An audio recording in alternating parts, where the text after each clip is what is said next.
الحمد للہ رب العالمین وصلی اللہ علی جمیع الانبیاء والمرسلین لا سیما علی سیدنا و مولانا ابی القاسم محمد اللہم صلی علی محمد وآلہ الطاہرین وصلی اللہ علی اہل بیتہ الطیبین الطاہرین المعصومین المنتجبین وأيقنت أنك أنت أرحم الراحمين في موضع العفو والرحمة وأشد المعاقبين في موضع النكال والنقمة اللهم أذنت لي في دعائك ومسألتك فاسمع يا سميع مدحتي وأجب يا رحيم دعوتي وأقل يا غفور أسرتي۔ دعائے مبارک افتتاح میں معصوم سلام اللہ علیہ علی حد نسبت و تعبیر اس فقرے تک کی بات آپ کی خدمت میں عرض کی۔ تیسرا فقرہ جو اس دعا میں ہے وہ یہ ہے کہ اے میرے خدا، میں تیری نعمتوں اور تیری خوبیوں کی ستائش کرتا ہوں حمد کے ذریعے سے، اور تو ہی ہے کہ جو میرے لیے مقصد تک پہنچنے کے لیے راہ کو ہموار کرتا ہے اور مجھے ارشاد و رہنمائی و ہدایت فرماتا ہے۔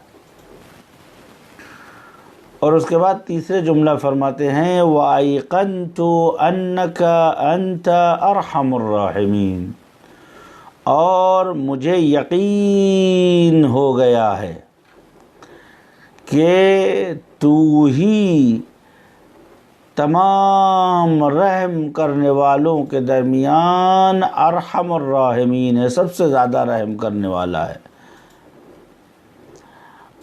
کہاں؟ فی موضع العفو والرحمہ، ان مقامات پر کہ جہاں معاف کر دینے کی جگہ ہے یا رحمت کی جگہ ہے، یعنی تو ہمیشہ اپنے بندوں کے بے نسبت مہربان ترین موجود عالم ہے، خواہ عفو و بخشش کی جگہ ہو یا رحمت و عنایت کی جگہ ہو، دونوں مقامات پر تو اپنے بندوں کے لیے ارحم الراحمین ہے۔ اس کے بعد فرماتے وَأَشَدُّ الْمُعَاقِبِينَ، اور تو سب سے زیادہ شدید اور سخت باز پرس یا عقاب یا عذاب کرنے والا ہے، فی موضع النکال والنقمہ، ان مقامات پر جہاں کے اوپر نکال یعنی نکول کی جگہ ہے، یعنی جہاں کے اوپر خداوند عالم باز پرس کرتا ہے اور تیرے عذر اور تیرے دلائل کو رد کرتا ہے اور کہتا ہے کہ نہیں، یہاں تیری بات نہیں مانی جائے گی، اور نقمہ کے معنی مصیبت و عذاب و ابتلا کے ہے، یعنی جہاں کے اوپر تجھے اپنے بندوں کے اوپر عذاب کرنا ہو، ان کے اوپر سختی کرنی ہو، تو پھر تجھ سے بڑا کوئی سزا دینے والا اور سختی کرنے والا نہیں ہے۔ لیکن تیری رحمت کے مقامات ہیں، اسی طریقے سے تیری سختی اور تیرے مواخذے کے بھی مقامات ہیں۔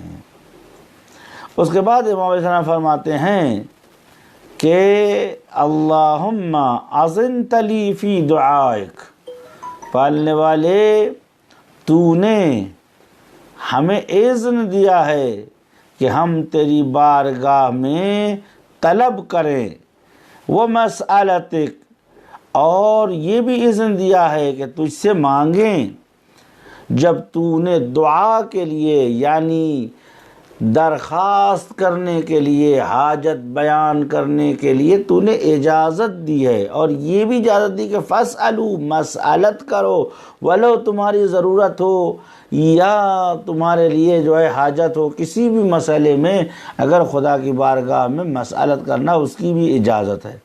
جب تو نے دعا کے لیے اور سوال کے لیے، مانگنے اور درخواست کے لیے اجازت دی ہے، فسمع یا سمیع دعوی، چوں سمیع ہے لہذا میری پکار کو سن لے، وعجب اور جواب دے، استجابت فرما میری دعوت کو۔ یہاں پر سماعت دعوت و جواب دعوت میں فرق یہ ہے کہ پالنے والے جو میں کہہ رہا ہوں اس کو سن، سمیع ہے، کوئی چیز معنی نہیں ہو سکتی۔ اب اگر تو نہیں سنتا اس کا مطلب میرے گناہ یا میرے اندر کچھ ایسی باتیں ہیں جو شقوتیں ہیں جو میری آواز کو تجھ تک نہیں پہنچنے دیتی ہیں، لیکن تو سمیع ہے، اس وقت بھی تو سن رہا ہوتا ہے۔ یعنی پالنے والے میری آواز پر، میری طلب پر، میری پکار پر توجہ دے۔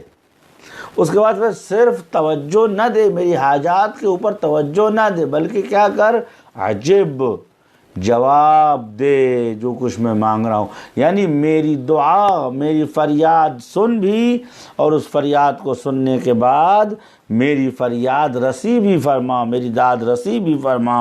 اور پالنے والے وَأَقِلْ عَصْرَتِي، عقل یا غفور عصرتی، اقالہ کے معنی ہوتے ہیں معاملے کے توڑ دینے کو، بے کے فسخ کر دینے کو۔ اصل میں کیا ہوتا ہے کہ جب انسان کسی بات کے اوپر ایگریمنٹ کرتا ہے کہ صاحب یہ میں نے آپ کو بیچ دیا اور یہ آپ نے خرید لیا، تو یہ پیسہ میرا ہے، یہ سامان آپ کا ہے، اسے کہتے ہیں معاقدہ۔ لیکن جب دونوں فریق اپنے وعدے سے پھر جائیں تو اسے کہتے ہیں تفاسخ، کہ دونوں اپنے اپنے ایگریمنٹ کا انکار کر رہے ہیں۔ لیکن اگر ذی حق، فرض کریں کہ میں نے آپ سے ایک چیز خریدی اور خریدنے کے بعد معاملہ بالکل صحیح تھا اور آپ کو اختیار بھی نہیں ہے معاملہ توڑنے کو، لیکن مجھے اختیار ہے کہ صاحب 2 دن بچا ہے، میں معاملہ توڑ سکتا ہوں۔ مثال طور پر اسلامی قانون یہ ہے کہ جیسے آپ جانور بیچتے ہیں، فرض کریں ایک گائے یا بکری یا بھیڑ آپ بیچتے ہیں، تو آپ کو ایک ریلیف دی جاتی ہے، ڈسکاؤنٹ دیا جاتا ہے، اس کا نام ہے خیار حیوان۔ خیار حیوان کا مطلب یہ ہے کہ اگر آپ کوئی جانور خریدتے ہیں اور خرید کے لے جاتے ہیں تو خریدنے والے کو 3 دن تک یہ حق حاصل ہے کہ اس جانور کو واپس کر سکتا ہے۔ یہ اسلامی معاملہ ہے۔ یہ اسلام چاہتا ہے توازن و تعادل برقرار، اس لیے کہ جانور کی بیماری یا اس کا عیب یا اس کی کمی فوراً سمجھ میں نہیں آتی ہے۔ ایسی صورت میں 3 دن تک اس کو اختیار ہے کہ صاحب اس معاملے کو، مگر یہ کہ کوئی ایسا کام کرے جس کی وجہ سے اس کو یوز کرنے کے معنی میں آ جائے کہ صاحب اب آپ بیچنا نہیں، واپس نہیں کرنا چاہتے، آپ یوز کر رہے ہیں، تو ایسی صورت میں یہ خیار حاصل ہے۔ حتیٰ بطور مثال اگر میں نے اس معاملے میں کوئی گڑبڑ کی ہو بیچنے والے نے، اور بعد میں جا کے کھلے کہ صاحب وہاں قاعدے سے جانور کو پانی پلایا تھا جس کی وجہ سے پیٹ پھل گیا تھا اور اس کے چھاتیوں میں دودھ کافی نظر آ رہا تھا، تو میں نے یہ سمجھ کے کہ یہ دودھ دینے والی گائے ہے، بھینس ہے، اس کو خرید کے لے آیا، 3 دن رکھا، تیسرے دن معلوم ہوا کہ یہ تو صرف پانی پیے ہوئے تھی، اس کا وجود منفوخ تھا یا پھول گیا تھا اس کا بدن، اب تو یہ نارمل ہے، تو اسے کہتے ہیں غبن، یعنی دھوکہ دھڑی۔ مجھے حق حاصل ہے، چونکہ آپ نے دھوکہ دیا، مجھے حق حاصل ہے کہ میں بغیر کسی قید و شرط کے لا کے سامان واپس کر دوں اور پیسہ لے لوں۔ لیکن اگر میں اپنے حق سے گزر جاؤں تو اسے اقالہ بولتے ہیں کہ صاحب کوئی بات نہیں، چلو۔ جب انسان گناہ کرتا ہے، جب انسان کوئی غلط کام کرتا ہے تو اللہ تعالیٰ کو یہ حق حاصل ہے، ایسے وہ حق مطلق اس کو حاصل ہے، لیکن اسی کے بنائے ہوئے قانون کے مطابق جب انسان گناہ کرتا ہے تو حق تعالیٰ کو یہ حق حاصل ہو جاتا ہے کہ وہ آپ پر عذاب کرے، آپ کا نام خدا نخواستہ جہنم کی لسٹ میں لکھے، یا ہمیں منفورین و مبغوضین کی لسٹ میں قرار دے، کیوں؟ اس لیے کہ فالٹ ہمارا ہے اور حق اس کا ہے۔ لیکن ہم کہتے پالنے والے اللہم عقلنی، پالنے والے اقالہ کر دے، جو کچھ لکھا تھا، جو کچھ طے تمام تھا اس کو ختم کر دے، مٹا دے، ڈیلیٹ کر دے۔ اقالہ آج کے زبان میں ڈیلیٹ ہے۔ پالنے والے جو کچھ میٹر تھا میری طرف سے، میں نے جو وعدہ کیا تھا یا میں نے جو غلطیاں کی، خیانتیں کی، گناہ کی، یا کوئی ایگریمنٹ کیا تھا، پالنے والے عقل ڈیلیٹ کر دے۔ لہذا معصوم فرماتے ہیں وَعَقِلْ یا غفور عصرتی، اے غفور، غفر یعنی بخشش کرنے والے، گناہوں پہ پردہ ڈالنے والے، معاف کرنے والے۔ غفور بروزن صدوق ہے، یعنی حد سے زیادہ معاف کرنے والا۔ یا غفور عقل، اے ذات با برکت و با بخشش، عقل عصرتی، میری لغزشوں کو ڈیلیٹ کر دے، مجھ سے سرزدہ لغزشوں کو ختم کر دے، محو کر دے، میرے نام اعمال سے پاک کر دے، ایسا کہ جیسے کوئی معاملہ تھا ہی نہیں۔ اب اس دعا کی اس 3-4 جملے کی میں شرح کرنا چاہتا ہوں۔ سب سے پہلے دیکھیں معصوم کیا فرماتے ہیں کہ وَأَيْقَنْتُ أَنَّكَ أَنْتَ أَرْحَمُ الراحمین۔ سب سے پہلے فرمایا ایقنت، مجھے یقین ہے، مجھے یقین ہے۔ اس کا مطلب کیا ہوا؟ اس کا مطلب یہ ہوا کہ امام علیہ السلام ابھی افتتاح کرنا چاہتے ہیں۔ افتتح الثناء بحمدک، میں افتتح شروع کرنے جا رہا ہوں، میں شروع کرنے جا رہا ہوں تیری حمد و ثنا۔ لیکن یہاں فرماتے ایقنت، یعنی ایسا نہیں ہے کہ مجھے ابھی یقین حاصل ہوا ہے یا ابھی مجھے علم پہنچا ہے۔ فرمایا ایقنت، مجھے یقین حاصل ہے، یعنی میں تیری ذات اور تیری عظمت اور تیری رحمانیت کے اوپر مجھے یقین ہے۔ نہیں یہ کہ میں کسی امید کے تحت، بھروسے کے تحت صاحب انشاءاللہ ہو جائے گا، نہیں، مجھے یقین ہے تیری رحمانیت پر۔ اچھا چاہتے تو آپ مثلاً علمتو کی لفظ استعمال کر سکتے تھے، یا عرفتو کی لفظ استعمال کر سکتے تھے، یا فہمتو کی لفظ استعمال کر سکتے تھے، یا ادرکتو کی لفظ استعمال کر سکتے تھے، لیکن آپ نے یہ لفظیں استعمال نہیں کی، بلکہ لفظ یقین استعمال کیا۔ کیوں؟ اس لیے کہ یقین کے اندر جو مکاشفہ کشف ہوتا ہے وہ ذاتی ہوتا ہے۔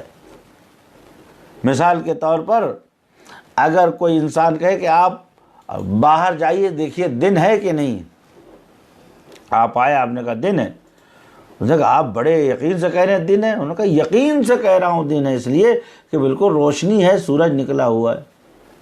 یہاں کے اوپر اس اعتقاد میں کہ دن ہے، جز دلیل اور برہان کے کوئی اور شے قبول کرنے میں میری مدد نہیں کر رہی ہے۔ 100% مجھے معلوم ہے، میں اس کے لیے ہر آزمائش اور ہر ٹیسٹ سے گزر سکتا ہوں کہ صاحب دن ہے۔ لہذا یقین جو ہے مقدم ہے علم کے اوپر، معرفت کے اوپر، درک کے اوپر۔ امام علیہ السلام فرماتے ہیں کہ نہ تنہا مجھے علم نہیں ہے، معرفت ہے خدا کی، بلکہ مجھے یقین ہے۔ یقین اصل میں علمی اصطلاح میں 4 لفظ استعمال ہوتے ہیں۔ ایک کا نام ہے یقین، دوسرے کا نام ہے گمان اور ظن، تیسرے کا نام ہے شک، شک کو تردید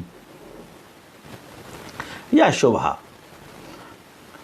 اصل میں اگر کسی چیز کے بارے میں آپ کو 100% علم ہو، 100% اگر کسی چیز کے بارے میں آپ کو معلومات ہے تو اس کو یقین کہتے ہیں۔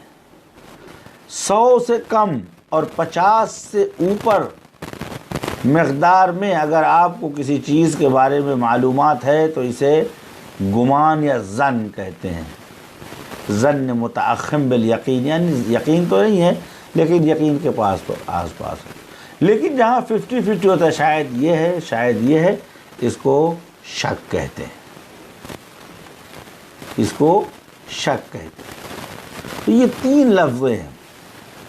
حقیقت میں شک جہل ہے، ظن نہ علم ہے نہ جہل ہے، بیچ کی چیز ہے.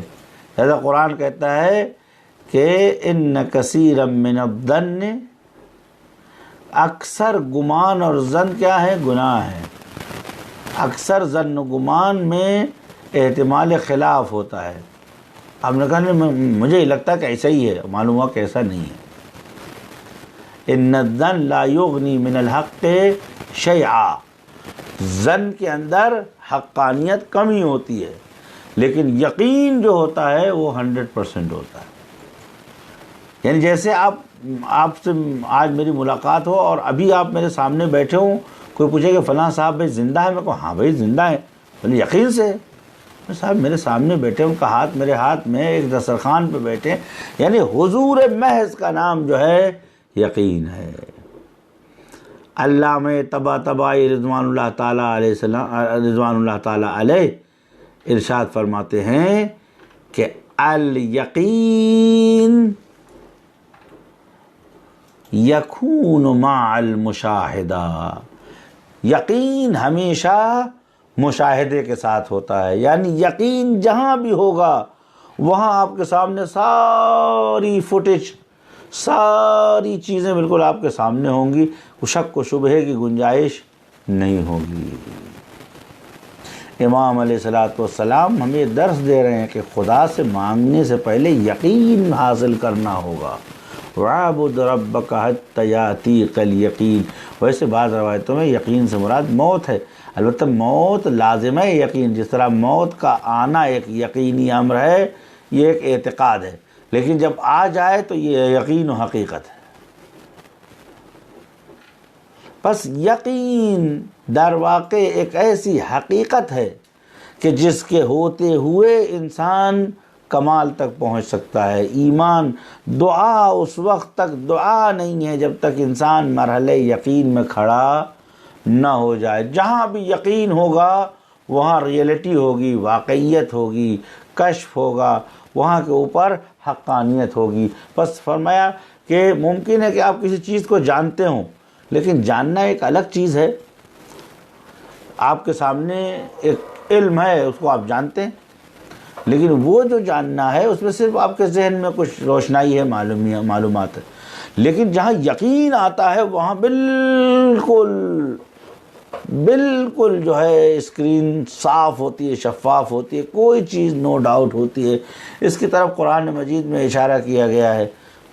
سورہ مبارک انعام میں آیے مبارک 75 نمبر آیت ہے، جس میں حضرت ابراہیم علیہ السلام کا ذکر ہے. وَكَذَلِكَ نُرِيَ إِبْرَاهِيمَ مَلَكُوتَ السَّمَاوَاتِ وَالْأَرْضِ، اور اس طرح نُرِيَ ابراہیم کو ہماری جانب سے دکھایا گیا آسمانوں اور زمین کی حقیقت.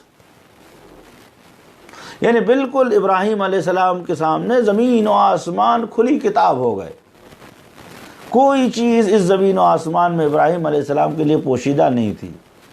ملکوت یعنی حقیقت، ملکوت یعنی واقعیت شے. فرمائے ابراہیم کو ہم نے دکھایا زمین و آسمان کی ملکوت کو، زمین و آسمان کی حیثیت کو، زمین و آسمان کی ریئلٹی اور فیکٹ کو. کیوں؟ وَلِيَكُونَ مِنَ الْمُوقِنِينَ، تاکہ یہ ہمارا بندہ خلیل خدا صلوات اللہ وسلامہ علیہ یہ موقنین میں ہو جائیں، ان لوگوں میں سے ہو جائیں کہ جو یقین کے تحت ہماری طرف قدم بڑھاتے ہیں۔ بس اس بات سے پر واضح ہو گیا کہ پروردگار عالم اگر یقین کسی کو عنایت کرتا ہے تو تمام چیزیں اس کے لیے واضح و شفاف، کوئی ڈاؤٹ نہیں ہوتی۔ اسی یقین کو امیر بیان امیر المومنین علی بن ابی طالب علیہ السلام نے واضح فرمایا لو، بعض جگہ واللہ کی تعبیر آئی ہے، بعض جگہ جو ہے صرف لو، دونوں معنی ایک ہی۔ لو کشفت الغطا لمزددت یقینا، اگر تمام پردے میری آنکھوں کے سامنے سے ہٹ جائیں تو میرے یقین میں، یقین یعنی کشف، یقین یعنی میری معلومات، واقعی ریئلٹی اور حقیقت تک پہنچنا، میرے یقین میں، میرے کشف میں کوئی ذرہ برابر بھی اضافہ نہیں ہوگا۔ میں آپ سے سوال کرتا ہوں، اگر ابھی مجھے معلوم ہے کہ اس روم میں یا اس مقام پر جہاں ہم آپ بیٹھ کے گفتگو کر رہے ہیں، دیواروں کو دیکھا ہے، رنگ و روغن و پردوں کو دیکھا، لیکن اگر ایک پردہ ابھی کھینچ دیا جائے تو پردہ کھینچنے سے پہلے شیول الستر سے پہلے و ازاحت الستر کے بعد میں فرق ہے، یعنی جیسے پردہ لگانے سے پہلے اور پردہ ہٹنے کے بعد دونوں میں فرق ہے، یعنی جب پردہ نہیں ہٹا تھا اب ڈائریکٹ ان مستقیماً مباشرتاً ان چیزوں سے متصل تھے، لیکن جب پردہ لگا دیا گیا تو اب آپ کے اس کے درمیان فاصلہ ہو گیا، حائل ہو گیا۔ تو میں آپ سے پوچھتا ہوں کہ جب پردہ ہٹے گا تو کچھ نہ کچھ اضافہ ہوگا نہیں ہوگا؟ پھر جب یہ پردہ ہٹے گا تو کچھ نہ کچھ ایکسٹرا چیز آپ کے اندر بڑھے گی نا، کہ وہ روشنی بڑھے یا ویژولیٹی بڑھے۔ تو مولا علی کیوں کہتے ہیں کہ اگر تمام پردے ہٹا دیے جائے تو میری یقین میں اضافہ نہیں ہوگا؟ اس کا مطلب مولا علی ہمارے مزاج کو جانتے ہیں، مولا علی علیہ السلام ہماری کیفیت درک و فہم کو جانتے ہیں کہ ہم مولا علی علیہ السلام کے مقام کی عظمت کو نہیں سمجھ سکتے ہیں، لہٰذا مولا علیہ السلام نے اجمال میں گفتگو کی ہے، ابہاماً گفتگو کی ہے کہ اگر پردے ہٹا دیے جائے تو میرے یقین میں اضافہ نہ ہو۔ در واقع یہ کہنا چاہتے ہیں کہ علی کی نظر میں پردہ رہے یا پردہ نہ رہے، علی کو وہ تمام حقائق کا علم حاصل ہے، یعنی اصل پردہ نہیں ہے میں علی اور حقیقت کے درمیان، اسے یقین کہتے ہیں۔ معصوم امام زمان عجل اللہ تعالی فرجہ الشریف اسی یقین کے وارث ہیں، اسی یقین کے وارث ہیں کہ ان کے اور پروردگار عالم کے درمیان کوئی چیز حاجب نہیں ہے جز عبودیت و بندگی، جز ربوبیت و مالکیت پروردگار۔ لذا امام فرماتے ہیں واقعاً ہمارا آپ کا سمجھنا مشکل کام ہے۔ آپ سوچتے ہیں دعاؤں میں ایسے ہی کچھ نہ کچھ ہوگا، ہم سمجھتے نہیں، یہ دعائیں جو ہیں بالا ترین میرے حساب سے اتنے دن تک حوضہ علمیہ میں تقریباً اگر 40 کے قریب کا سن ہے، 40 قریب میں صرف 5 یا 6 یا 7 سال 6 سال نکال دیجئے، باقی زندگی کا پورا حصہ حوضہ علمیہ میں گزرا ہے، اور ہمیشہ کوشش کی ہے کہ اپنے لیے رفع جہالت کا اسباب فراہم کروں۔ لست من الجاہلین ولدئی من العلماء، جاہلین میں نہ رہنے کے لیے کوشش و تلاش ہے، اور علماء کی صف میں آنا ہمارے جیسے لوگوں کی گنجائش نہیں ہے۔ لست من الصالحین ولکن نحب الصالحین، لست من العلماء ولکن نحب العلماء، علماء سے محبت کرتے ہیں، لیکن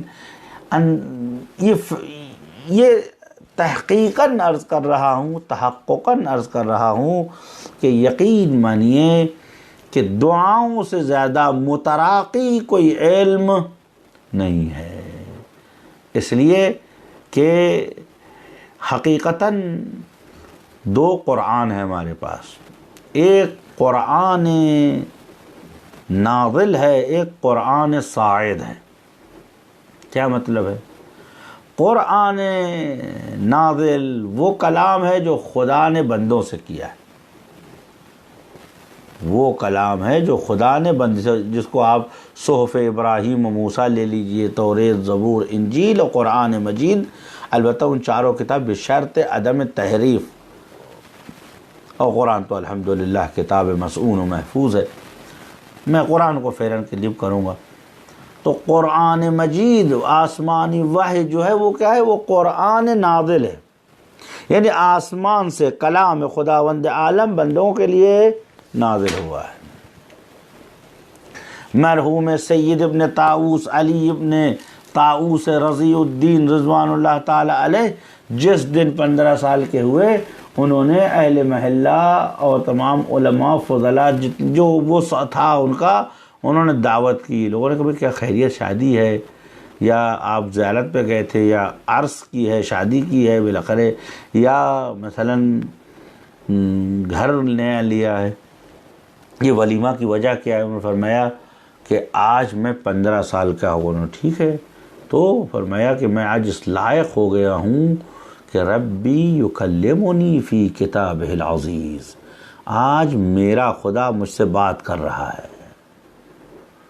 غور کریں اس بات کو، آج میرا خدا مجھ سے بات کر رہا ہے۔ آپ کہیں گے کیسے؟ بھئی جب تک انسان 15 سال کا نہیں ہو جاتا وہ گفتگو میں شامل نہیں ہوتا ہے۔ پرانے زمانے میں ہمارے علاقوں میں کہا جاتا تھا کہ بچے شادی کے بعد برادری کے درخت پہ چڑھائے جاتے ہیں۔ جب برادری میں کچھ بٹتا ہے یا دعوت دی جاتی ہے، پنچایت ہوتی ہے، تو ان کو دعوت دی کہ آپ بھی جو ہے پنچ کا حصہ ہیں، آپ بھی معاشرے سوسائٹی کا حصہ ہیں، اور جو مثلا سوسائٹی لیول پر معاشرتی عنوان پہ جو چیزیں بٹتی تھی، تقسیم کی جاتی تھی، ان تک ملتی تھی۔ لیکن جو شادی نہیں کرتے تھے، شادی سے پہلے، تو وہ برادری میں شمار نہیں ہوتا تھا۔ اور اس زمانے کا ہر جوان اس بات کہتے ہیں کب وہ وقت آئے گا کہ وہ بھی برادری کا حصہ بنے گا اور اپنی اوپینین رکھ سکتا ہے، اپنی نظر رکھ سکتا ہے، کیونکہ پھر اس سے مشورت لی جاتی، اسے معتبر سمجھا جاتا۔ ایسے ہی ہے، جب تک انسان 15 سال کا نہیں ہے تب تک عبودیت کی برادری میں نہیں، اگر ہے بھی تو شامل نہیں، حکم میں اپنے باپ کے نام سے کھاتا ہے، اپنے آباء و اجداد کے لسٹ میں جیتا ہے۔ لیکن جب 15 سال کا ہوتا ہے تو عبودیت کی ڈائری میں، بندگی کی دستاویز میں اس کا نام لکھ دیا جاتا ہے۔ مرحوم سید ابن طاؤوس نے ہمیں یہ درس دیا ہے کہ ہم ہر سال اپنے بچوں کا برتھ ڈے مناتے ہیں، روز ولادت مناتے ہیں، لیکن اپنے بچوں کو درس تکلیف نہیں دیتے ہیں۔ بچوں کو یہ نہیں بتاتے کہ آج تم 10 سال کو ہو گئے ہو، 5 سال بچا ہے بندگی شروع کرنے کے لیے، تکلیف خدا کی دعوت میں شامل ہونے کے لیے۔ بچہ پوچھے گا کیا مطلب ہے؟ بیٹا خدا تم سے بات کرنے والا ہے، تم اپنی آمادگی کرو، تیاری کرو۔ کیسے تیاری کریں؟ بالاخره اپنے واجبات کو سیکھ لو، مستحبات کو سیکھ لو، آداب گفتگو، آداب دعا دھیرے دھیرے، تاکہ یہ بچہ جب 15 سال کا ہو تو اوساط میں سے نہ ہو، کسے معلوم نہ ہو کہ غسل کیسے کرتے ہیں، وضو کیسے کرتے ہیں، نجس کیا ہے، پاک کیا ہے۔ ابھی انہی چیزوں میں گرفتار ہے، تو سیر و سلوک عرفانی کیسے کرے گا؟ کیوں کر یہ انسان سید ابن طاؤوس نے اپنے 15 سال پورے ہو جانے پر لوگوں کو ولیمہ دیا۔ تو انہوں نے کہا سرکار یہ کیا ہے؟ انہوں نے فرمایا آج میں 15 سال کا ہو گیا، کلمنی ربی او یکلمنی ربی، آج خدا مجھ سے گفتگو کر رہا ہے۔ کیسے گفتگو کر رہا ہے؟ کہ ابھی تک جب وہ کہتا تھا یا ایھا الذین آمنوا اقیموا الصلاۃ وآتوا الزکاۃ، اے صاحبان ایمان تم نماز اقامہ کرو اور زکوٰۃ عطا کرو۔ تو یہ خطاب متوجہ تھا میرے باپ سے، میری ماں سے، میرے بڑے بھائی سے، میرے چاچا سے، میرے اعزاء و اقارب سے جو مکلف تھے اور بالغ تھے، اور مجھ سے کہا جاتا تھا کہ تم حکم اسلام میں ہو، یعنی تو کہ تمہارے والدین مسلمان ہیں تم بھی مسلمان ہو، تمہارے والدین پاک ہیں تم بھی پاک ہو، تمہارے والدین انشاءاللہ مشمول جنت ہیں تم بھی مشمول جنت، تم ابھی تابع ہو۔ ابھی تم جو ہے والدین کے ساتھ چلنے والے، اس لیے کہتے ہیں کہ نابالغ بچے عبادات کرتے ہیں تو اس کا ثواب والدین کو ملتا ہے۔ یہ بھی والدین کو ایک تشویق دلائی گئی کہ بچوں کو بلوغ سے پہلے واجبات، مستحبات، نماز جماعت، انشاءاللہ یہ لاک ڈاؤن ختم ہو جائے، ماہ مبارک رمضان بہترین موقع تھا اپنے بچوں کو دعاؤں اور خدا سے نزدیک کرنے کے لیے، لیکن اس طرح جو خدا کی مصلحت ہے، آپ خدا سے بھی گزارش ہے، بارہا آپ کی خدمت میں عرض کر چکا ہوں کہ اس بیماری کو پھیلنے سے روکیے، اپنے گھر میں رہیے اور سوشل ڈسٹینسی کا خیال رکھیے، کسی کو آلودہ نہ کیجیے، کسی کو مریض نہ کیجیے، اس لیے کہ جان بچانے سے بڑا کوئی مذہب نہیں ہے، کوئی دھرم نہیں ہے، اس کی حفاظت کیجیے۔ اور یہ دین نے ہمیں سکھایا ہے، یہ مذہب نے سکھایا ہے کہ اگر کسی نے ایک انسان کو بچا لیا پوری انسانیت کو زندگی دی، اور اگر کسی نے ایک انسان کو مار ڈالا تو پوری انسانیت کو۔ لہذا آپ حضرات ہرگز ایسے اصرار نہ کیجئے کہ صاحب ہمیں کسی بھی قیمت پر یہ کام کرنا ہے، ہمیں کسی بھی قیمت پر اپنے مذہبی پروگرام نہیں۔ ہمارا مذہب عقلانیت کا مذہب ہے، ہمارا مذہب جو ہے انسانیت کا مذہب ہے، ہم ہیومن بینگ رکھتے ہیں، انسانیت کی فلاح و بہبود کے لیے سوچتے ہیں، چونکہ خداوند عالم نے فرمایا ہے کہ انسان کو اللہ نے پیدا کیا ہے رحمت کے ذریعے سے، عافیت کے ذریعے سے۔ لہذا آپ تمام حضرات سے گزارش ہے کہ جب کھل جائے تو انشاءاللہ دوبارہ مجلسیں، مجالس اور نمازیں اور عبادت سب کچھ ہوگا، لیکن ابھی مصلحت نہیں ہے، مراجع اعظام نے بھی اس بات کی اجازت نہیں دی ہے، اور اس دوران میں جو ہے الحمدللہ المستعان ہم سب سمجھدار لوگ ہیں۔ خیر، لیکن والدین جو تعلیم اپنے بچوں کو دیتے ہیں بلوغ سے پہلے، اس کا ثواب حتیٰ کہ کوئی عمل کرتے ہیں بچوں کو ثواب تو ملتا ہی ہے، اس کے ساتھ ساتھ والدین کو اس کا ثواب جاتا ہے۔ یہ والدین کو ایک انعام دیا ہے، بینیفٹ دیا ہے، تاکہ والدین اس چیز کی طرف کوشاں رہیں۔ خوب، بس سید ابن طاؤس نے خود کو بالغ ہو جانے کے بعد دعوت دی، لوگوں نے کہا کیوں دے؟ انہوں نے کہا کہ آج میں مشمول عنایت پروردگار ہو گیا، آج خدا مجھ سے بات کر رہا ہے، یا ایھا الذین آمنوا، یعنی نام نہیں لے رہا ہے، ویلا نام لے، اے زید، اے خالد، مصطفیٰ، احمد، تم نماز اقامہ کرو، زکوٰۃ دو۔ لیکن چونکہ بندوں کی تعداد قیامت تک آتی رہے گی، لہذا خداوند عالم سب کا نام تو نہیں لے سکتا ہے، لہذا اللہ تعالیٰ نے جامع عنوان استعمال کیا، یا ایھا الذین آمنوا، نما اے صاحبان ایمان۔ تو اس سے ہمیں آپ کو اندازہ ہو گیا کہ انسان جب تک ایمان نہ پالے پروردگار عالم کے بارے میں، یہ عبادتیں، یہ مذہب، یہ دین اس وقت تک حقیقت کا جامہ نہیں پہنتے ہیں جب تک کہ انسان پروردگار پر ایمان حاصل نہ کر لے۔ امام علیہ السلام کیا فرماتے ہیں؟ فرماتے ہیں نہیں، میرا مقام اور میری حیثیت بہت اونچی ہے۔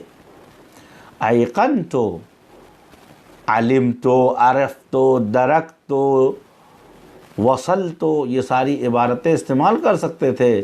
میں نے جانا، میں وہاں پہنچا، مجھے ملا، میں نے سمجھا، عقل تو، فہم تو، البتہ استعمال ہوئی ہیں یہ عبارات، لیکن یہاں امام فرماتے ہیں ایقن تو، مجھے یقین ہے۔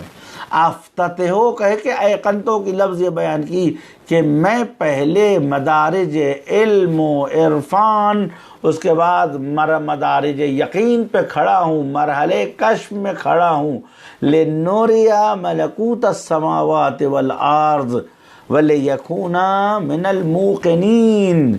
جس کو بھی یقین حاصل ہو جاتا ہے وہ موقنین ہونے سے پہلے اس کو کشف آنے لگتا ہے، اب اس کے لیے شک و تردید نہیں رہ جاتی ہے۔ یہی وجہ ہے میرے دوستو عزیزو کہ جب انسان کو یقین آ جاتا ہے، آیات میں ہے کہ وَاعْبُدْ رَبَّكَ حَتَّى يَأْتِيكَ الْيَقِينُ، اپنے خدا کی عبادت کرو یہاں تک کہ یقین آ جائے۔ یہ ایک مرحلہ تو یہ ہے کہ وہ آخری لمحے تک خدا کی عبادت کے تو یقین ہے، معنی موت۔ دوسرا معنی یہ ہے کہ عبادت پروردگار سے اتنا لگاؤ حاصل کرو، اتنی بندگیت اور عبودیت کو پروردگار کے سامنے پیش کرو کہ خداوند عالم کو آپ پر رحم آ جائے اور آپ کے کشف و شہود میں اضافہ کر دے اور آپ کی آنکھوں کے سامنے کے پردے ہٹا دے اور آپ ان تمام حقائق کو دیکھنے لگیں، تاکہ آپ کا یقین، یہ یقین جب آ جائے تو آپ کو کشف و شہود آ جائے۔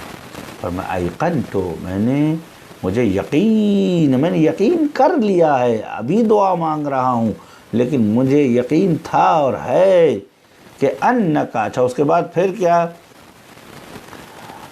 یہاں کے اوپر ضمیر متصل کے ساتھ انا لے آئے، انکا، بالتحقیق ایسا ہی ہے کہ آپ، اس کے بعد فرمایا انتا، کہ تو، اس کا مطلب یہ ہے کہ بار بار یہ تاکید کر رہے ہیں کہ پالنے والے، میرا علم، میری معرفت بمرحلہ یقین پہنچی ہوئی ہے کہ انکا، بس اب یہاں کے اوپر تاکید، ایک تو انا کا لانا، دوسری تاکید کا لانا ضمیر متصل کا، تیسری تاکید ضمیر متصل واقعی کو، منفصل واقعی کو لانا، وہ کیا ہے، انتا کا لانا، کا، انتا، انا، تین تاکید کے بعد کہہ رہے ہیں کہ تو ارحم الراحمین ہے۔ یعنی امام یہ نہیں کہہ رہے ہیں کہ میں جو تیری بارگاہ میں آج دست سوال پھیلانے آیا ہوں، مجھے لگتا ہے کہ تو رحمان و رحیم ہے، بخشنے والا ہے اور میری مدد فرما دے اور مجھے یہاں سے وہاں پہنچا دے، امثال ذالک۔ فرمایا نہیں، جب تک یقین نہ ہو جائے خدا کے اوپر تب تک نہ دعا میں لطف ہے اور نہ عبادت میں لطف ہے۔ فرمایا وَأَيْقَنْتُ أَنَّكَ أَنْتَ أَرْحَمُ الراحمین، اور مجھے یہ یقین ہے کہ انکا، تو ہی، اور تو ہے ارحم الراحمین، تمام بخشندوں سے بخشندہ، تمام لوگوں سے زیادہ رحم کرنے۔ قرآن میں 4 جگہ پر ارحم الراحمین کا تذکرہ آیا ہے۔ سورہ مبارک اعراف آیت نمبر 151،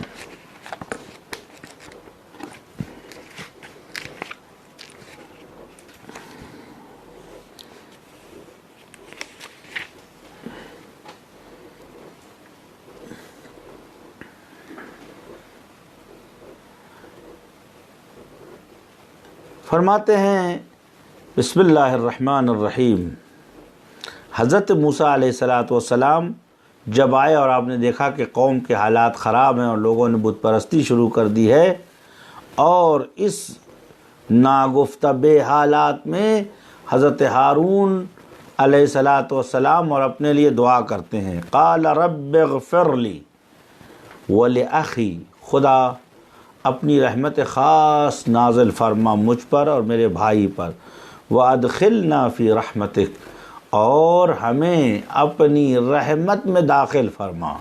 یقیناً رحمت خاص مراد ہے، یعنی وہ رحمت جو مومنوں کے ساتھ، وہ رحمت جو کفار سے جدا ہو جاتی ہے اور ان لوگوں کے لیے ہوتی ہے جو اپنے دین اور ایمان اور اپنے کیے ہوئے عہد و وعدے پہ باقی رہتے ہیں۔ ادخلنا فی رحمتک وانت ارحم الراحمین، اور تو ہی ارحم الراحمین ہے۔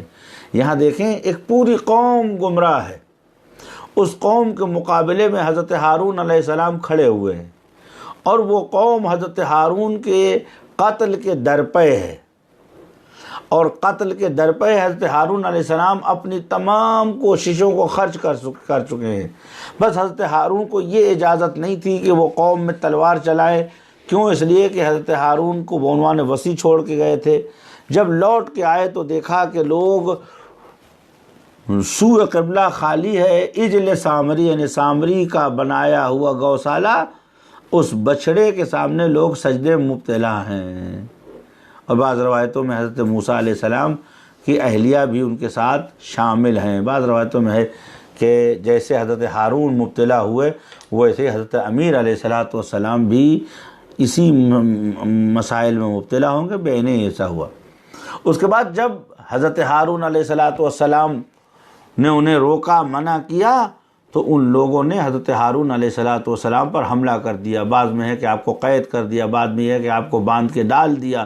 اور حضرت موسیٰ 30 دن کے لیے گئے تھے، اللہ تعالیٰ نے 10 دن اور اپنے پاس روک لیا مناجات موسیٰ سننے کے لیے، موسیٰ علیہ الصلوۃ والسلام کو شرف بخشنے کے لیے۔ 40 دن کے بعد حضرت موسیٰ آسمان سے آئی ہوئی کتاب جو تختیوں کی صورت یا زمورت کی تھی یا بالاخره آبنوس کی تھی یا غرض اس سے نہیں ہے، وہ لے کے آئے۔ اب لے کے آئے تو کیا دیکھا کہ عجیب لوگ جو ہے بتوں کے اس گوشالہ کے پاس سجدے میں پڑے ہوئے ہیں۔ وَلَمَّا رَجَعَ مُوسَىٰ إِلَىٰ قَوْمِهِ غَضَبَانَ آسِفًا، اور جب موسیٰ لوٹ کے آئے اپنی قوم کے درمیان تو آپ کو بہت زیادہ تعصف و افسوس بھی تھا، اور آپ غصے کی بھی حالت میں تھے، غضبناک بھی تھے۔ قال بئس ما خلفتمونی من بعدی، وائے ہو تم پر، تم نے میرے بعد اچھا نہیں کیا، تم نے میرے بعد جو رفتار اور جو طریقہ اپنایا ہے وہ بدترین طریقہ ہے۔ اعجلتم امر ربکم، تم نے اپنے خدا کے حکم سے پہلے فیصلہ کر لیا۔ وَأَلْقَى الْأَلْوَاحَ وَأَخَذَ بِرَأْسِ أَخِيهِ يَجُرُّهُ إِلَيْهِ، غصے میں حضرت ہارون علیہ الصلوۃ والسلام کو پکڑنے کے بعد اپنی جانب کھینچا، اور حضرت ہارون سلام اللہ علیہ، حضرت موسیٰ کو معلوم ہے کہ ہارون علیہ السلام اس میں کوئی خطا نہیں ہے، لیکن مسئلہ اتنا خراب تھا، سچویشن اتنی بری تھی کہ آپ اپنے وصی کو اپنی طرف غصے سے کھینچ کے قریب لا لیں تاکہ دوسروں کو معلوم ہو کہ ہارون جو ان کے احب الناس ہیں بلکہ اعز الناس ہیں، آج ہارون سلام اللہ علیہ کو بھی مواخذہ کرنا چاہتے ہیں حضرت موسیٰ علیہ الصلوۃ والسلام۔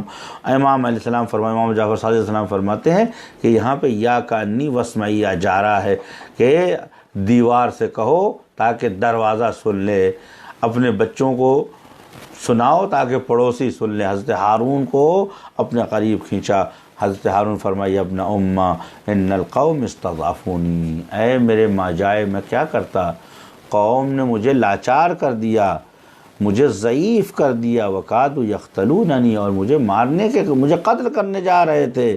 فلا تشمت بی العادا، تو مجھے دشمنوں کی کرتوت پر آپ ہرگز ملامت نہ کیجئے۔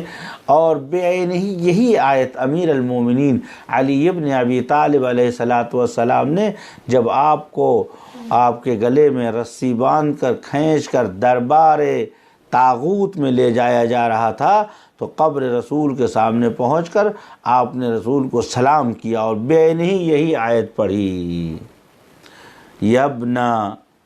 یبن الامہ ان القوم استضعفونی وکادوا یقتلوننی، اے رسول خدا، اے ماں جائے، اے برادر عزیز، آپ قیامت کے دن مجھ سے شکوہ نہ کیجئے گا، اس لیے کہ قوم مجھے قتل کرنے کے در پہ ہے، میری بات سننے کی تو دور کی بات ہے، مجھے مستضعف کر دیا ہے۔ اللہ ظاہر یہ سمجھتے ہیں اب میں ان کے رحم و کرم پہ جی رہا ہوں، مجھے کمزور کا ایسا نہیں ہے، آپ کی وصیت ہے، لیکن فعلاً علی الظاہر یہ لوگوں نے مجھے کمزور کر دیا ہے۔ قادوا یقتلوننی، اور نزدیک ہے یہ لوگ مجھے قتل کر دے۔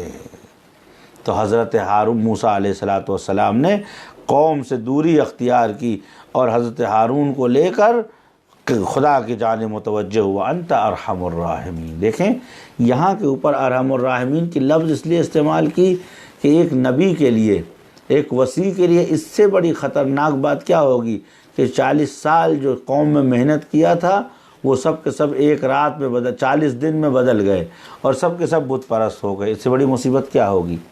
فرمایا ان مقامات پہ ارحم الراحمین ہے خدا۔ جب سچویشن آپ کی ہینڈلنگ سے باہر نکل جائے، آپ کے اختیار سے دور ہو جائے، جب آپ کو لگے کہ اب کچھ نہیں ہو سکتا تو کہو یا ارحم الراحمین۔ یہ معصوم کا کلام ہے، اس کی جڑیں قرآن میں گڑی ہوئی ہیں۔ یہ ایک جگہ جہاں قرآن میں ارحم الراحمین اس خطرناک ترین حالت میں استعمال کیا گیا ہے۔ اب ہماری سمجھ میں آیا جب ہم کہتے ہیں یا ارحم الراحمین، یعنی پالنے والے، سچویشن حالت اتنی خراب ہے کہ تیرے سوا کوئی مدد نہیں کر سکتا ہے، تو اگر رحمت خاصہ نہ کرے تو عزت و آبرو و حیات و محنت سب اکارت ہو جائے گی۔ یہ ہے دعا کا مطلب، کہ انسان جب دعا کرے تو اپنے کو اس بات پر آمادہ کرے، توجہ یہاں مرکوز کرے کہ حالات بہت خراب ہیں، سچویشن اختیار سے باہر ہے، جز خدا کوئی رحم نہیں کر سکتا۔ یہ دعا کر کے دیکھیے آپ کی دعا قبول ہوتی ہے کہ نہیں ہوتی۔ دوسری جگہ سورہ مبارک یوسف سلام اللہ علیہ ہے، جہاں کے اوپر آیت نمبر 64 میں حضرت یوسف علیہ السلام کے لیے عرض ہوتا ہے کہ جب حضرت بنیامین علیہ السلام کو وہ لوگ چھوڑ کے آئے اور عزیز مصر کی بارگاہ میں پہنچے اور انہوں نے ان کو سامان دینے سے منع کیا، کہا تم نے جھوٹ بولا ہم سے، تمہارا ایک بھائی اور ہے۔ حضرت یوسف علیہ السلام کو تو معلوم تھا تمہارا ایک بھائی اور ہے، تم جاؤ اسے لے کے آؤ، وَإِلَّا ہم تم کو غلہ نہیں دیں گے اور تمہارا سامان بھی تمہیں واپس نہیں کریں گے۔ ظاہر سی بات ہے، اس کو کہتے ہیں حیل اللقاء۔ حضرت موسیٰ نے کوئی ایسا طریقہ نکالا حضرت یوسف نے تاکہ حضرت بنیامین سے ملاقات ہو سکے۔ بہرحال وہ لوگ بابا کے پاس آئے، آنے کے بعد فرمایا فَلَمَّا رَجَعُوا إِلَىٰ أَبِيهِمْ قَالُوا يَا أَبَانَا مُنِعَ مِنَّا الْكَيْلُ، بابا ہم کو سامان ملنے سے روک دیا گیا ہے، جو پیمانے بھر بھر کے بوریاں ملتی تھی وہ نہیں مل رہی ہیں، فَأَرْسِلْ مَعَنَا أَخَانَا، ہمارے ساتھ ہمارے بھائی کو بھیج دیجئے۔ ایک لطیف نقطے کی طرف استاد محترم آیت اللہ شیخ عبداللہ جوادی عاملی نے ارشاد کیا ہے۔ البتہ خدا ایسے بزرگوں کی حفاظت کر، تقریباً 23 سے 24 سال اس بزرگ کے محضر میں تفسیر قرآن سیکھی، لیکن اب بھی یہ جگہ ہے کہ اس بزرگ کے علم سے فائدہ اٹھایا جائے۔ آپ فرماتے ہیں اللہ تعالی ہم سب کو قرآن کے معارف سے فائدہ اٹھانے کی توفیق ہو۔ آپ فرماتے ہیں کہ جب بھی انسان پہ سختی آئے تو ایسی صورت میں انسان کسی ایسے ذخیرے کو ساتھ میں لے جائے جس کی وجہ سے وہ سختیاں انسان سے دور ہو جائے۔ جیسے حضرت یوسف علیہ السلام نے اپنے بھائیوں کا پیمانہ دینے سے روک دیا تھا کہ جاؤ بنیامین کو لے آؤ۔ بس اگر خدا کی بارگاہ میں، یہ بہت لطیف نقطہ ہے، خدا کی بارگاہ میں اگر حاجات لینی ہے تو کوئی ایسی شے لے جاؤ کہ جو خدا کے لیے بنیامین یا یوسف کا درجہ رکھتی ہو، اور وہ وجود اقدس امام زمان عجل اللہ تعالی فرجہ الشریف اور ائمہ طاہرین ہیں، لہٰذا ہم دعا توسل کرتے ہیں۔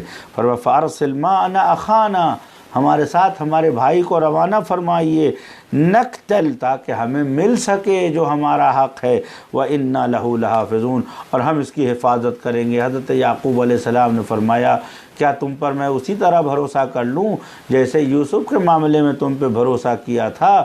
جب کہ تم پر بھروسہ کرنا میرے بس کی بات نہیں ہے، مجھے خدا پہ بھروسہ ہے۔ بعد میں فرمایا کہ فَاللَّهُ خَيْرٌ حَافِظًا وَهُوَ أَرْحَمُ الرَّاحِمِينَ، مجھے معلوم ہے کہ تم اندر نفس کے اعتبار سے یوسف کے ساتھ تم نے خیانت کی تھی، جب ایک بار تم نے خیانت کی تو اب دوبارہ تم پہ بھروسہ نہیں، گرچہ تم آج سچے ہو لیکن بھروسہ نہیں کیا جا سکتا۔ ایسے سنگین حالت میں جب انسان مشکلات میں گرفتار ہو جائے اور انسان کے پاس کوئی چارہ نہ ہو کہ اپنی عزیز ترین شے کو داؤ پہ لگا دے، تو اس وقت خدا کو ارحم الراحمین کے نام سے یاد کرنا چاہیے۔ یا ارحم الراحمین، اے بخشند ترین، اے راحمین سے زیادہ رحم کرنے والے۔ حضرت یعقوب علیہ السلام کے ہاتھ سے یوسف جا چکے ہیں، یادگار یوسف، برادر یوسف حضرت بنیامین، ان کی آنکھوں کی ٹھنڈک ہیں، آنسو پوچھنے کے لیے ہیں، وہ بھی یہ لیے جا رہے ہیں۔ ایسی حالت میں کس پہ بھروسہ کیا جائے؟ ایسی حالت میں کس کو مدد کے لیے پکارا جائے جب آپ کی زندگی کا سرمایہ اور ذخیرہ اور آپ کی حیات کے ثمرے کو خطرہ ہو اور آپ اس سچویشن میں کوئی مددگار اور کوئی راستہ نہ پائیں؟ تو خدا کی ارحمیت کے اوپر توجہ کریں، اور جیسے ہی اس پہ آپ ارتکاز کریں گے، آپ کی توجہ مرکوز ہوگی، آپ کا دل اطمینان سے بھر جائے گا۔ یہ امام کا کلام ہے۔ فرمایا وَأَنْتَ أَرْحَمُ الرَّاحِمِينَ وَهُوَ أَرْحَمُ الرَّاحِمِينَ۔ اور اسی سورہ مبارک یوسف میں تیسری جگہ آیت نمبر 92 میں کچھ اس طریقے سے عرض کیا گیا ہے، جب برادران یوسف بعنوان اعتراف خطا حضرت یوسف کے سامنے سر جھکائے کھڑے ہیں، اور انہیں معلوم ہے کہ انت یوسف، آپ یوسف ہیں، اور ان کو معلوم ہے کہ گناہ اور خطا اور غلطی اتنی چھوٹی نہیں ہے کہ معاف کر دی جائے۔ ایسی خطرناک سچویشن میں حضرت یوسف نے انہیں ایک درس دیا، قال لا تصریب علیکم اليوم، اے میرے خطا کار بھائیوں، لا تصریب، ترب یعنی کوئی بات نہیں، کوئی سختی نہیں ہے، کوئی بوجھ نہیں ہے، یعنی سر اٹھاؤ، کوئی بات نہیں ہے، چلو ٹھیک ہم نے معاف کیا، کوئی پشیمانی نہیں ہے، لا تصریب، کوئی مواخذہ نہیں ہے، لا تصریب علیکم اليوم یغفر اللہ لکم، یغفر اللہ لکم، اللہ تم کو معاف کرے گا۔ کیوں؟ اس لیے کہ وَهُوَ أَرْحَمُ الرَّاحِمِينَ۔ جب گناہوں پہ نظر ڈالے انسان اور اسے یقین ہو جائے کہ یہ گناہ اتنے زیادہ ہیں جو میری شمارش سے زیادہ ہیں اور میں انہیں شمارش کر نہیں سکتا اور کس منہ سے خدا کے سامنے کھڑا ہوں، تو اس وقت اگر کہے اللہم واغفر لی یا ارحم الراحمین، حضرت یوسف نے دعا کا طریقہ بتایا ہے، فرمایا اللہم اغفر لی استغفر اللہ ربی وارحمنی یا ارحم الراحمین، غفران پروردگار کا سہارا واسطہ دیں اور ارحمیت پروردگار کا واسطہ دیں۔ یہ بھی حالت خطرناک ترین حالت ہے، لہٰذا ارحم الراحمین کے علاوہ کوئی شے انسان کی زندگی میں سازگار نہیں ہو سکتی۔ یہ وہ مقامات ہیں جہاں پر انسان مشکلات میں گرفت، وہاں خداوند عالم کے رحم کا سہارا لے۔ آپ دیکھیں دعا میں آیا ہے الہی ان اخذتنی بجرمی اخذتک بعفوک، پالنے والے اگر تو نے میرا مواخذہ کیا میرے مجرم ہونے کی بنیاد پر تو میں تیرا دامن تھاموں گا اس عنوان سے کہ تو معاف کرنے والا، تو کب سے گنہگاروں کی قطار لگا کے ان کی بے عزتی کر رہا۔ اسے کہتے ہیں معرفت، اسے کہتے ہیں توحید۔ الہی ان اخذتنی بجرمی فاخذتک بعفوک، میں تیرے دامن عفو کو تھاموں گا۔ الہی میں مجرم ہوں، میرا جرم ضروری ہے۔ اور عزیزوں دعا کے اندر کسی بھی قوم کے اندر مجھے حق بات کہنے میں کوئی خوف محسوس نہیں ہوتا ہے۔ آج زمانہ یا رواداری کا زمانہ، حق کہیے، اہل بیت کی طرف لوگوں کو دعوت دیجیے۔ کسی بھی فرقے میں، کسی بھی گروہ کے پاس یہ معارف نہیں پائے جاتے جو دعا کو تنہا راہ بنا کے انسان کے سامنے پیش کریں۔ الدعا صلاح المومن، پیغمبر گرامی اسلام نے اگر فرمایا تو ان کے بچوں نے ثابت کیا کہ مومن کا اسلحہ ہے۔ اسلحے کو اسلحہ اس لیے کہتے ہیں، صلحہ التصلیح یعنی آمادہ، جیسے ہی انسان کو خطرہ محسوس ہوتا ہے فوراً اسلحے کی طرف ہاتھ بڑھاتا ہے۔ مومن کا اسلحہ دعا ہے، اس معنی میں ہے جیسے ہی اسے خطرے کا احساس ہوا تو فوراً دعا کی جانب ہاتھ آسمان کی جانب اٹھاتا ہے۔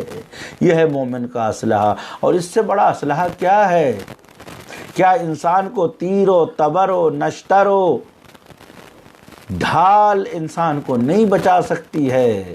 یہ چیزیں ان کا تعلق جب تک ہے جب تک انسان کے دست و بازو میں قوت ہو۔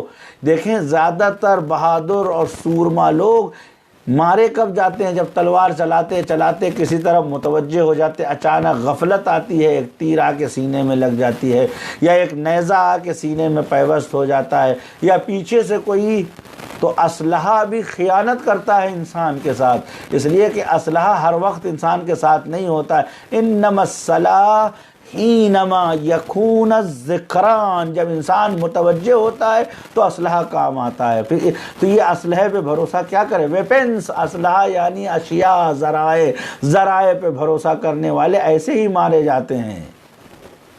جن پہ تکیہ تھا وہی پتے ہوا دینے لگے۔ یہ شعر بھی ہے، محاورہ بھی ہے۔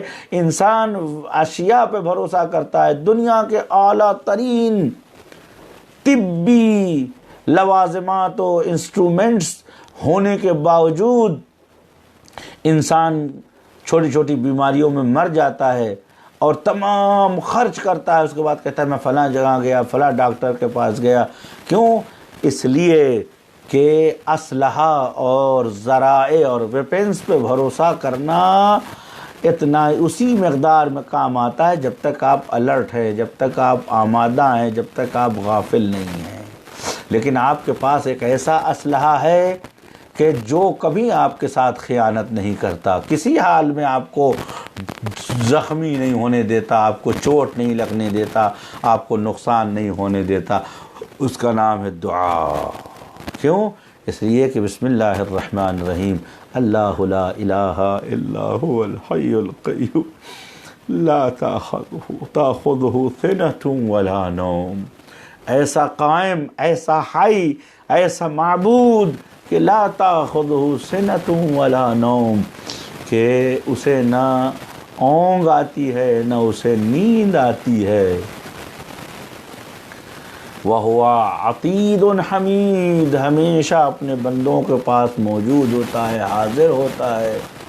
ان اللہ لا یضیع اجر المحسنین، خدا محسنین کے اجر کو ضائع نہیں کرتا۔ اس کا معنی کیا ہے؟ اس کا معنی میرے دوستو عزیزوں، میں خود اپنے نفس خاطی سے کہتا ہوں، اس کا معنی یہ ہے کہ آپ کتنا بھی اچھا کام کر لیں، جس کے لیے بھی کریں، یہ اسی وقت تک اس کام کا بدلہ یا اس کام پہ آپ کی ستائش و سراہنا کر سکتا ہے جب تک کہ اس کی طرف متوجہ ہو۔ جس دن اس کی توجہ ہٹ گئی تو پھر آپ کہتے صاحب آپ آرام فرما تھے تب میں نے یہ کام کیا، صاحب آپ سو گئے تھے تب میں نے یہ کیا، آپ نہیں آئے تھے تو میں نے ایسا کیا۔ اس کے باوجود بھی کوئی نہیں مانتا ہے۔ لیکن خدا کیا ہے؟ اللہ لا الہ، اسی لیے اس کو آیات الکرسی کہتے ہیں۔ ایمان کے چاروں پائے جس پہ ٹکے ہوئے ہیں یہ آیات ہیں۔ انسان آدھی رات میں اعمال کرتا ہے، کھڑا ہوتا ہے خدا کی بارگاہ میں، تاریک سمندر، اٹھتی ہوئی سینکڑوں فٹ کی موجیں، اور اس اندھیرے میں ڈوبتی ہوئی کشتی میں ایک آدمی کہتا ہے کہ یا ناجی نجنی، اے نجات دینے والے مجھے نجات دے دے۔ یا مچھلی کے پیٹ میں اندھیرے میں آواز دیتا ہے سبحانک لا الہ الا انت، سبحان اللہ، آواز دیتا ہے۔ ذکر یونسیہ پڑھتا ہے تو یونس سلام اللہ علیہ، جس کو ہم نماز صبح میں ہر روز ادا کرتے ہیں، وفوض امری الی اللہ ان اللہ بصیر بالعباد، فوقاہ اللہ من سیئات ما مکروا لا الہ الا انت سبحانک انی کنت من الظالمین۔ خدا کہتا ہے فاستجبنا له ونجیناہ من الغم کذالک ننجی المؤمنین، حسبنا اللہ ونعم الوکیل ونعم المولا ونعم النصیر۔ ہمیں اس نے پکارا، ہم نے اس کی آواز سن لی۔ یہ وہ خدا ہے جو ہمیشہ موجود ہے، ایک لحظے کو بھی غفلت نہیں کرتا ہے۔ لہذا فرمایا دعا صلاح المومن، ہمیشہ خدا موجود ہے، حاضر ہے، انسان کے پاس موجود ہے۔ لہذا اس تیسرے مرحلے پہ حضرت یوسف سلام اللہ علیہ جو بتا رہے ہیں کہ ایسی موجود کہ جو آپ کا سب کچھ تباہ ہو جانے والا ہے، خداوند عالم ارحم الراحمین، اسے ارحم الراحمین سمجھے تو ارحم الراحمین، اچھا یہ نہیں ہے، یہاں پہ افعال تفضیل ہے لیکن بمعنی تعین ہے۔ ایسا نہیں کہ دوسرے لوگ بھی آپ پہ رحم کرنے والے ہیں، خدا ان سے زیادہ نہیں، بس خدا ہی رحم کرنے والا ہے۔ یہ قانون ہونا چاہیے، جہاں کے اوپر افعال تفضیل خداوند عالم کے لیے تفضیل کا صیغہ استعمال ہو، وہاں بمعنی تفضیل نہیں ہے، بمعنی تعین ہے۔ اللہ عالم یعنی اللہ یعلم لا یعلم غیرہ احد، صرف خدا جانتا ہے، خدا کے علاوہ کوئی نہیں جانتا۔ اللہ اکبر یعنی صرف خدا بڑا ہے، کوئی اور بڑا کسی اور کے پاس کبریائی نہیں ہے، یہاں بمعنی تعین ہے۔ ارحم الراحمین یعنی لیس راحم غیر اللہ سبحانہ و تعالی، خدا کے علاوہ کوئی انسان، یعنی خدا وہاں ارحم الراحمین ہے جہاں کوئی آپ پر رحم کرنے والا نہیں ہے، جہاں کوئی آپ کو پناہ دینے والا نہیں ہے، جہاں کوئی آپ کو سہارا دینے والا نہیں ہے۔ اور جب دعا کرو تو پہلے اپنے ذہن میں، امام نے ہمیں یہ درس دیا آج کی گفتگو میں، ایقن تو مجھے یقین ہے، انکا بس تو ہی، کہ تو ارحم الراحمین ہے، ارحم الراحمین ہے، تو صرف بخشنے والا ہے، تو رحم کرنے والا ہے، ماں باپ سے زیادہ۔ یہ تو ارحم من الاب والام، یہ پروردگار عالم نے ہماری ذہنیت و کیپیسٹی سے گفتگو کی، ماں باپ سے زیادہ مہربان۔ پہلے ماں باپ کا بھی کوئی تقابل خداوند عالم کی رحمانیت کے ساتھ نہیں ہے۔ لہذا تیسری جگہ جہاں قرآن میں استعمال ہوا ہے وہ یہ جگہ استعمال ہوئی ہے کہ اسی سورہ مبارک یوسف میں فرمایا کہ سب خطاوار ہے، گناہوں کا انبار ہے، 30-35 سال کا درد و الم ہے، چاہے تو حضرت یوسف مواخذہ کریں، جیل میں ڈال دیں، ان سب کے لیے بد دعا کریں، لیکن حضرت یوسف سلام اللہ علیہ کہتے ہیں کہ نہیں، لا تثریب لکم اليوم، آج تم پر کوئی برائی نہیں ہے، کوئی بوجھ نہیں ہے، تم پریشان نہ ہو، اس لیے کہ یغفر اللہ لکم، خدا تمہاری مغفرت کرے گا، وہو ارحم الراحمون۔ چونکہ یوسف علیہ السلام اپنے ایمان اور یقین کے جھروکھوں سے اس عظمت الہی کو دیکھ رہے ہیں کہ ان مرحلوں میں جو کام یوسف کے لیے سخت ترین کام تھا وہ روزانہ خداوندانہ اپنے بندوں کے ساتھ انجام دیگران آن کنند کہ تو ہر روز آن را کنی۔ لوگ زندگی میں جو ایک بار کرتے تو ہر بار کرتا ہے۔ حضرت یوسف سلام اللہ علیہ اپنے دربار کے اوپر اپنے بیت الشرف کے قریب کھڑے ہوئے تھے، بالکونی پہ یا اس بالا خانے پر، جبرائیل علیہ السلام بھی آپ کے قریب کھڑے ہوئے تھے۔ ایک جوان گزرا جس کے بال جولیدہ تھے، لباس جو سے پھٹے ہوئے تھے اور وہ خاک اور گرد و غبار میں اٹا ہوا تھا۔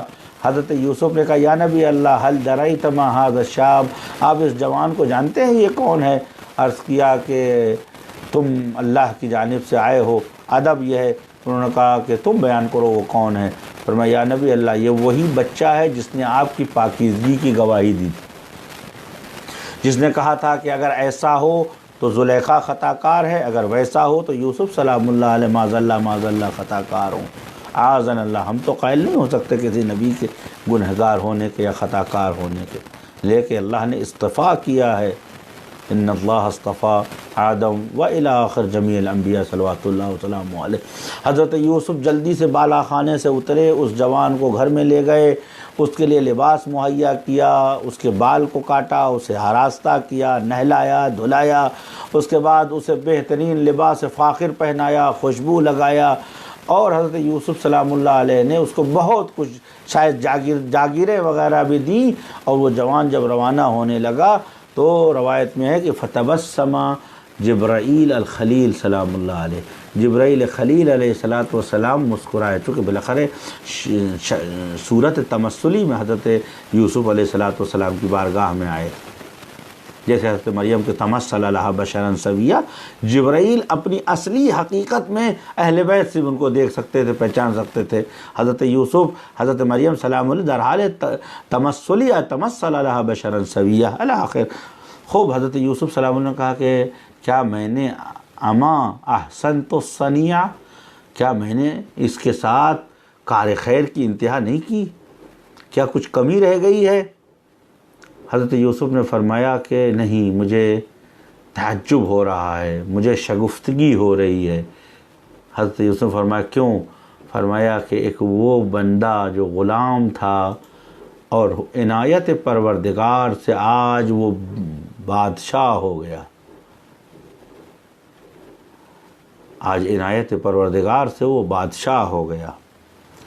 اس کی پاکیزگی اور تنزیہ کے لیے ایک بچے نے نادانی اور انجانے میں اسے پاک گردانا، یعنی سبحان اللہ کہا یا کہا پاک ہے، تو آپ نے اسے اتنا نوازا۔ وہ جو ملک الملوک ہے، جو زمین و آسمان و مخلوقات کا مالک ہے، اگر کوئی بندہ علم و آگاہی و یقین و ارادے کے ساتھ کہے سبحان اللہ، تو خدا اسے کیا دے گا؟ وَهُوَ أَرْحَمُ الرَّاحِمِينَ وَهُوَ أَرْحَمُ الرَّاحِمِينَ۔ بس گفتگو بہت ہے، لیکن ظاہر سی بات ہے کہ چوتھی جگہ جہاں کے اوپر سورہ قرآن میں ارحم الراحمین کا ذکر آیا ہے، وہ سورہ مبارک انبیاء علیہم السلام آیت نمبر 82۔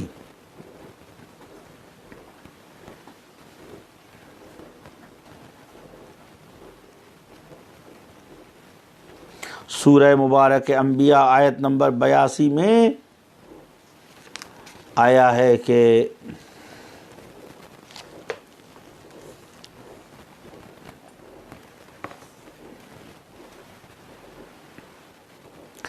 وَأَيُّوبَ إِذْ نَادَى رَبَّهُ أَنِّي مَسَّنِيَ الضُّرُّ وَأَنْتَ أَرْحَمُ الرَّاحِمِينَ۔ یہ میری گفتگو کا آج کا آخری حصہ ہے۔ میں نے 4 جگہ آپ کے سامنے پیش کی۔ ایک جگہ امت کے اندر، ملت کے اندر فساد اور خرابی اور حجت خدا اور معصوم کو لوگ قتل کرنے کے درپے ہیں اور قوم بگڑ چکی ہے، اور ایسے حالات میں ساری محنت اکارت ہو گئی ہے، تب بھی خدا ارحم الراحمین ہے۔ ایسی جگہ پر جہاں کے اوپر ایک بیٹا جو عزیز ہے وہ ہاتھوں سے جا چکا ہے، دوسرا عزیز ہے وہ بھی ہاتھ سے جانے کے امکانات ہیں، اور اعتماد اور بھروسے کے علاوہ کوئی چارہ نہیں ہے، وہاں خدا کی ارحم الراحمین ہونے کے اوپر بھروسہ کیا اور اسی ارحمیت پر اعتماد کر کے اپنے بیٹے کو بھیج دیا۔ تیسری جگہ 30 سے 35 سال سختی، بردگی، غلامی، پریشانی، گھر سے دور، غربت، فقر و فلاقت برداشت کرنے کے بعد، اپنے بھائیوں کے حسد کا نشانہ بننے کے بعد، خدا کی ارحمیت کو نظر میں رکھ کر معاف کر دیا۔ اور چوتھی جگہ حضرت ایوب سلام اللہ علیہ کی ہے کہ وہ ایوب اذ نادى ربہ، اور جب ایوب نے پکارا اپنے پروردگار کو، انی مسنی الضر، کہ اب میرے خدا سختی نے مجھے اپنے اندر گھیر لیا ہے۔ تماس یعنی چپک جانا، مساس یعنی لپٹ جانا، مسنی الضر یعنی شدت سے، ضر یعنی تکلیف، سختی میرے وجود کو گھیر چکی ہے۔ بیوی بچے مارے جا چکے ہیں، شہر تباہ ہو چکا ہے، مال ختم ہو چکا ہے، بیمار ہوں، غذا نہیں ہے، اٹھنے بیٹھنے کے لیے احتیاج ہے، مشکلات ہے، تمازت آفتاب کی وجہ سے بدن کے حالات خراب ہیں۔ مسنی الضر، میرے خدا اب سختیوں نے مجھے گھیر لیا ہے۔ وَأَنْتَ أَرْحَمُ الرَّاحِمِينَ،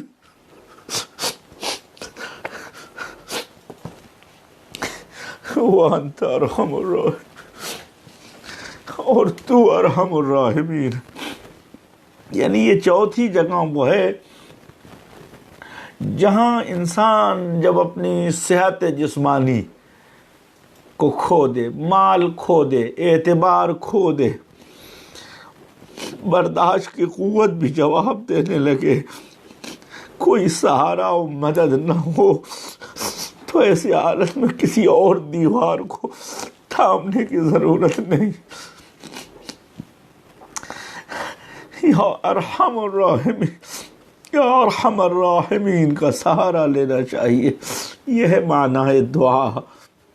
ماہ مبارک رمضان میں معصوم علیہ السلام نے جو اس دعا کو بیان فرمایا ہے، اسی معنی میں بیان فرمایا کہ ایقنتو انک انت ارحم الراحمین، مجھے یقین ہے کہ بس تیری ہی ذات کہ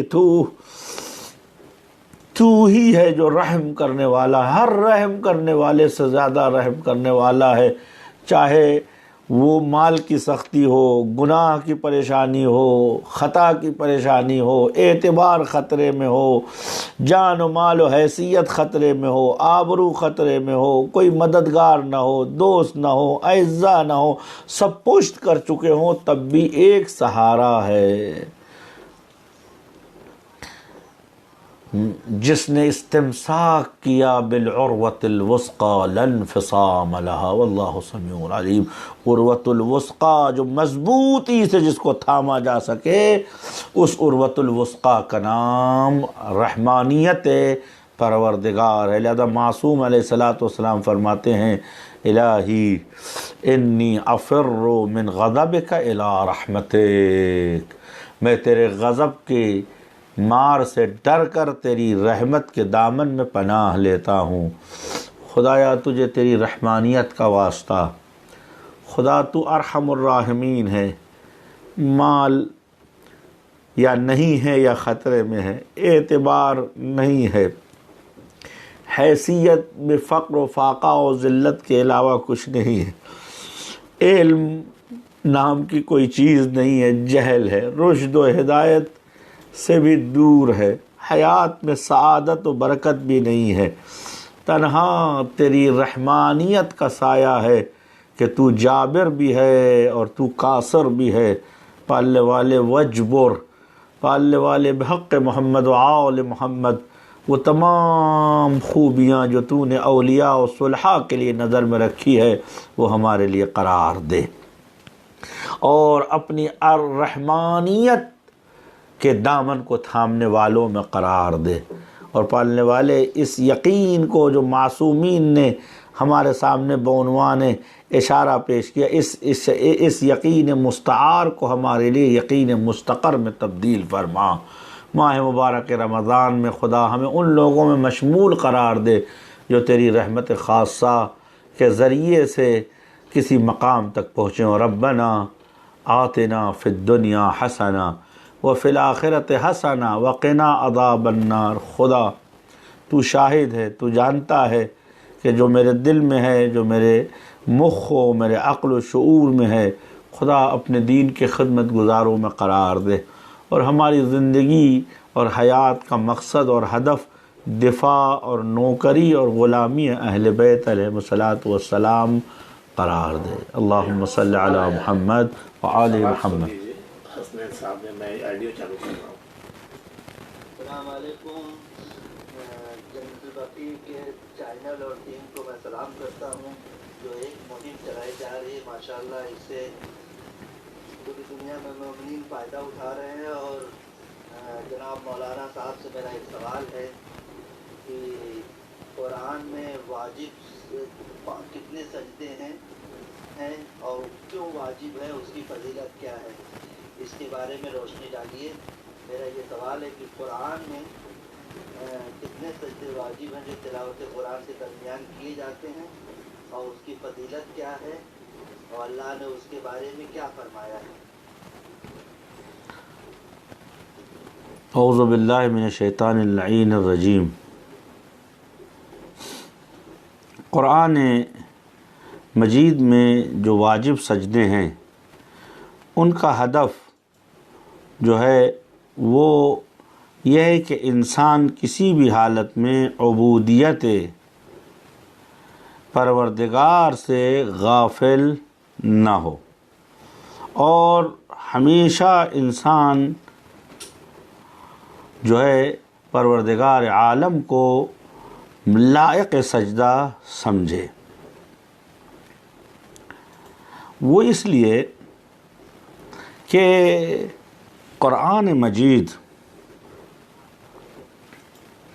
کو اللہ تعالیٰ نے بندوں کی رہنمائی کے لیے نازل فرمایا ہے، اور قرآن مجید میں 4 ایسے سورے ہیں کہ جس میں سجدہ واجب کو اللہ تعالیٰ نے قرار دیا ہے۔ وہ 4 سورہ مبارک والنجم ہیں، سورہ مبارک اقرا ہے، اور الف لام میم تنزیل ہے، اور حام میم سجدہ ہے۔ اور ان آیات میں سجدہ، جیسے انسان ان آیات کو پڑھے، ہم ان آیات کو تو نہیں پڑھ سکتا، لیکن جب ان سوروں کو کھولیں گے تو ان آیات کے اوپر سجدہ واجب کا ذکر لکھا ہوا ہے کہ سجدہ واجب۔ تو ان سوروں کو سور سجدہ کہتے ہیں، اور ان آیات کو آیات عزائم کہتے ہیں۔ اور جیسے ہی یہ آپ سنیں یا پڑھیں تو آپ پر سجدہ واجب ہے۔ اور اس کے فضائل کے سلسلے میں روایات میں آیا ہے کہ ان مومنین کی علامت یہ ہے کہ جب ان پر تلاوت کی جاتی ہے آیات رحمان کو تو یہ لوگ خدا کی بارگاہ میں بے اختیار گریہ کناں سجدے میں گر جاتے ہیں۔ خروا سجدا و بکیا، یہ لوگ بے اختیار سجدے میں گر جاتے ہیں۔ جب یہ سجدے میں گرتے ہیں تو یہ سجدہ علامت ہے ان کے ایمان کی، سجدہ ہے علامت ان کی زیادتی یقین کی کہ اپنے اس لیے کہ سجدہ کرنے کے لیے کسی حالت یا کسی جگہ یا کسی وقت کی کوئی ضرورت نہیں۔ ایسا نہیں کہ سجدہ صرف نماز میں ہوتا ہے، جہاں بھی ہو آدمی اپنے پروردگار کا سجدہ کر سکتا ہے۔ اور سجدہ کرنے کے لیے حتیٰ کہ انسان جس حالت میں بھی ہو اپنے وجود کو خدا کے سامنے جھکا سکتا ہے۔ کیوں؟ اس لیے کہ انسان ہر حال میں آمادہ سجود پروردگار ہے۔ کیوں کہ اللہ تعالیٰ نے فرشتوں سے کہا تھا کہ جب میں آدم میں اپنی روح پھونکوں گا فقعوا لہ ساجدین، تو بے اختیار سجدے میں چلے جانا۔ بے اختیار سجدے میں جانے کا مطلب یہ ہے کہ عظمت خدا انسان کی نظر میں ہو اور انسان بے اختیار اپنے پروردگار کے سجدے میں چلا جائے۔